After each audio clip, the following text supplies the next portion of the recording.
कल देश की संसद में एक सवाल उठा और ये सवाल बहुत संवेदनशील था। कोरोना की दूसरी लहर जो देश भर में आई, उसके दौरान पूरे देश में ऑक्सीजन को लेके हाहाकार मचा था। उसके दौरान जो सेकेंड वेव थी, उसके दौरान चारों तरफ से, हॉस्पिटल से, डॉक्टर्स की तरफ से, पेशेंट्स की तरफ से, उनके अटेंडेंट्स की तरफ से, परिवारों की तरफ से बहुत त्राही त्राही मची हुई थी। और हम सब जानते हैं कि पूरे देश में क्या हाल थे अप्रैल और मई के फर्स्ट वीक के दौरान। तो ऑक्सीजन का क्राइसिस था देश में। और कल जब देश की संसद में सवाल उठा तो केंद्र सरकार ने बहुत ही बेशर्मी से देश की संसद में एक सफेद झूठ बोला कि पूरे देश में ऑक्सीजन से कोई मौत नहीं हुई है। केंद्र सरकार को यह सोचना चाहिए कि अप्रैल के लास्ट वीक में 15 अप्रैल के बाद से 15 अप्रैल से 5 या 10 मई तक के बीच में जो देश में हालात थे, उसमें ऑक्सीजन का मिसमैनेजमेंट केंद्र सरकार की ओर से हुआ था।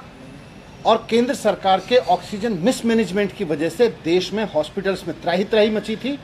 और कोई बड़ी वजह नहीं है कि बहुत सारी जानें उस दौरान ऑक्सीजन की कमी की वजह से पूरे देश में गई थी। दिल्ली में मैं ऑक्सीजन का मैनेजमेंट देख रहा था, मैं सरकार में काम कर रहा था। मैं जानता हूं कि किस तरह से मेरे व्हाट्सएप मैसेजेस भरे हुए थे हॉस्पिटल के चीफ के, उनके मेडिकल सुपरिटेंडेंट्स के, डॉक्टर्स के, अटेंडेंट्स के, परिवारों के, पेशेंट्स के, कि साहब हमारे हॉस्पिटल में ऑक्सीजन नहीं है, हमारा आदमी ऑक्सीजन के बिना मर जाएगा, हमारे को ऑक्सीजन दीजिए, नहीं तो हमारे यहाँ 4 सरकारी अस्पतालों में मैं खुद खड़े होकर ऑक्सीजन डिस्ट्रीब्यूशन देख रहा था। और केंद्र केवल अपनी गलतियों को छिपाने के लिए, केवल इस बात को छिपाने के लिए कि उन्होंने ऑक्सीजन का डिजास्टर खड़ा किया इस देश में, 13 अप्रैल के बाद से केंद्र सरकार ने ऑक्सीजन की डिस्ट्रीब्यूशन की नीतियां बदली और जिसकी वजह से पूरे देश में ऑक्सीजन का डिजास्टर खड़ा हुआ।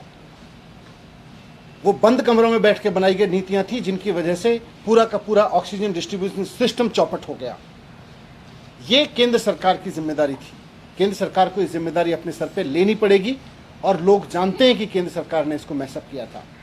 लेकिन कल जिस बेशर्मी से झूठ बोला केंद्र सरकार ने संसद में, और आज उस बेशर्मी को और अंडरलाइन करने के लिए भारतीय जनता पार्टी के प्रवक्ता और नेता, सीनियर नेता संबित पात्रा जी आए प्रेस कॉन्फ्रेंस करने।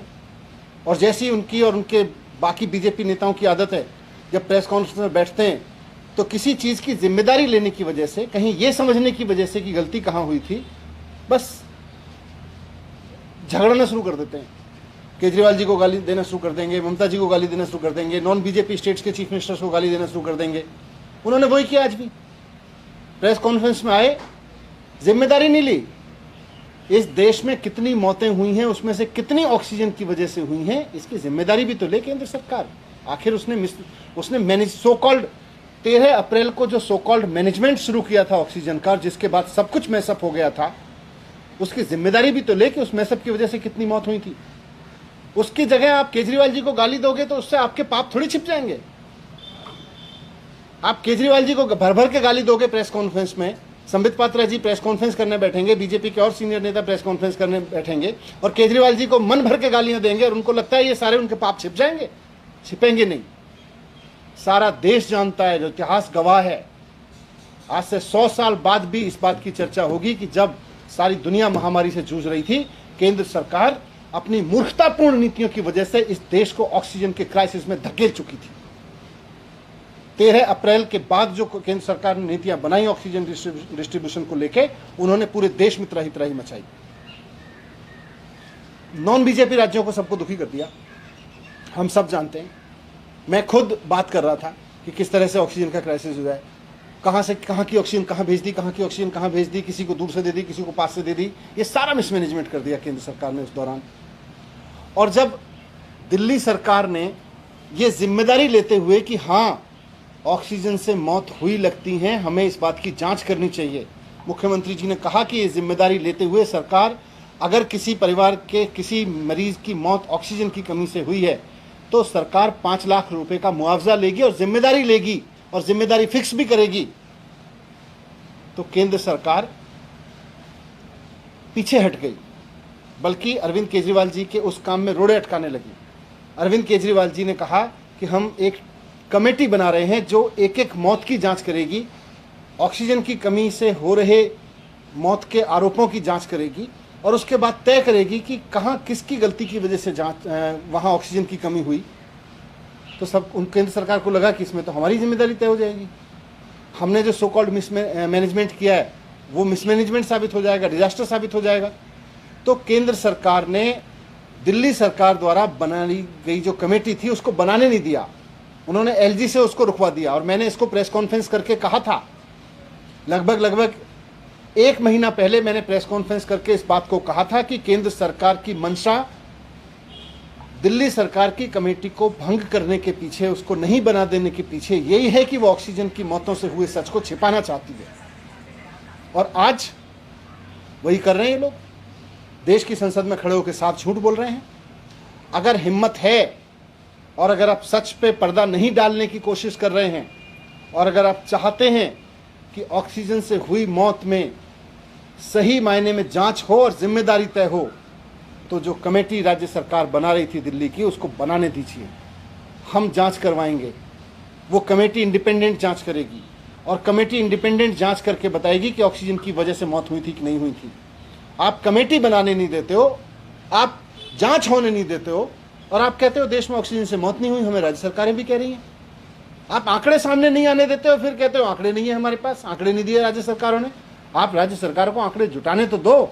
दिल्ली में एक एक वो मौत जो ऑक्सीजन की वजह से हुई लगती है, हर मौत की जांच करवाएगी दिल्ली सरकार, इंडिपेंडेंट जांच करवाएगी दिल्ली सरकार। और हमने पहले भी कहा था, फिर कह रहे हैं, इस तरह से नहीं कि आप खड़े होकर कह दीजिए कि नहीं दिल्ली सरकार ने आंकड़े नहीं दिए, राज्य सरकारों ने आंकड़े नहीं दिए, दीदी ने आंकड़े नहीं दिए, महाराष्ट्र ने आंकड़े नहीं दिए। झूठ मत बोलिए, आप आंकड़े इकट्ठा नहीं करने दे रहे हैं, आप आंकड़े जुटाने नहीं दे रहे हैं। आप चाहते हैं कि ऑक्सीजन से हुई मौत के आंकड़े लोगों के सामने ना आए, क्योंकि अगर ऑक्सीजन से हुई मौत के आंकड़े सामने आए तो केंद्र सरकार की बदइंतजामी और केंद्र सरकार ने इस बदइंतजामी से जो डिजास्टर पैदा किया ऑक्सीजन की वजह से, ऑक्सीजन की कमी की वजह से, वो सब सामने आ जाएगा।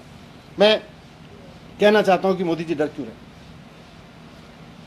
मोदी जी झूठ क्यों बोल रहे हैं संसद में? जब देश के लोग तड़प रहे थे, जब परिवार तड़प रहे थे, उनकी तड़प मोदी जी को दिखाई नहीं देती? आपकी सरकार बेशर्मी से कह देती है जाके संसद में कि साहब देश में ऑक्सीजन की कोई मौत नहीं हुई। आपका दिल कैसे करता है मोदी जी ये कहने के लिए? थोड़ा सोचिए इस बारे में।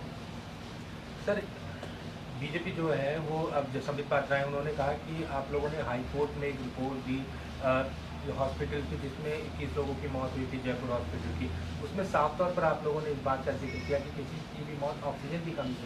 हम कोर्ट में ये भी कह रहे हैं कि केंद्र सरकार ने कमेटी नहीं बनाने दी, और केंद्र सरकार में हमने पहले कहा था कि हम कमेटी बना के एक एक मौत की जांच करके देंगे। कोर्ट के कहने पे ही वो कमेटी बन रही थी जो केंद्र सरकार ने रुकवाई है। आप मुझे समझ नहीं आ रहा कि मोदी जी की सरकार पूरी की पूरी और उनकी पार्टी ऑक्सीजन की मौत के आंकड़ों को छुपाने के लिए कमेटी क्यों नहीं बना, उनको सामने लाने के लिए कमेटी क्यों नहीं बनाने दे रही, छिपाना क्यों चाहती है? सर, राज्य सरकार ने क्या कोई रिपोर्ट ऐसी दी है केंद्र सरकार को? राज्य सरकार तो कमेटी बनाएगी ना, उसके बाद ही रिपोर्ट आएगी। तो आप लोगों ने कोई ऐसी रिपोर्ट अभी तक नहीं दी जिसमें मौत की ऑक्सीजन की कमी से? नहीं, अभी तो सरकार के पास भी कोई डेटा नहीं है। आज की तारीख में आप पूछोगे, मेरे पास में कोई डेटा नहीं है। लेकिन उन पेरेंट्स से पूछो ना जो रो रहे थे अस्पताल, पेशेंट से पूछो ना, जो उनके अटेंडेंट से पूछो, उन परिवार के माँओं से पूछो, बहनों से पूछो, महिलाएं कितने वीडियोज़ हैं। आप पत्रकार कितने सारे मैसेज भेज रहे थे कि फलाने हॉस्पिटल में ऑक्सीजन नहीं है, वहाँ लोग मर रहे हैं। कितने सारे डॉक्टर्स ने मेरे पास में, उन डॉक्टर से पूछो जो रो रहे थे, अपने मरीजों को तड़पते हुए देख रहे थे, उनसे पूछो। और उनसे पूछना चाहते हैं, हम चाहते हैं कि इस पर इंडिपेंडेंट जाँच हो। Thank you.